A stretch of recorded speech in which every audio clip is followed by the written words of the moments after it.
Pasintabi po sa mga naghahapunan dyan, may balita tayo mula sa Iloilo. Mahigit 3,000 hektarya ng sakahan ang napepeste ng mga daga. Kaya ang mga magsasakay todo bantay sa kanilang mga pananim. Nakatutok si Alessandra Kimsing ng GMA Iloilo. Todo bantay ang mga magsasakang ito sa mga pananim nilang palay at mais dito sa Cabanatuan at Concepcion, Iloilo. Hindi baha kundi mapinsala mga daga raw ang kanilang kaaway. Mayo raw nang mag-upisang atakihin ng mga daga ang mga palayan sa 18 bayan sa Iloilo. Ang mga bayan ng Cabanatuan at Concepcion ang apektado.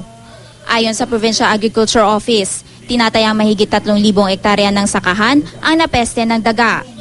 Namigay na ang lokal na pamahalaan na mahigit 600 bote ng kemikal bilang pamuksa sa mga daga. Tapos ano ginagawa mo nun? Ang panghilo lang ang panghilo. Ano ginagawa mo? Ang niyog kagi bugas. Tapos isulod sa pasok bla sa kawayan. Kagi panglibot sa tramnan. Ipinag-utos na rin ng Provincial Agriculture Office ang replanting sa mga apektadong bayan. So what we are doing right now is gin-encourage natin siya nga we are now not more on dole out, but we partner with them. We give some investment and then they would run farming as it is an enterprise nga makaginansya sila. Inaalam pa ang kabuuang halaga ng pinsala.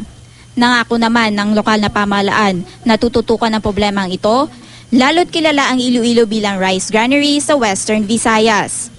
Alessandra Kimsing, nakatutok, 24 oras.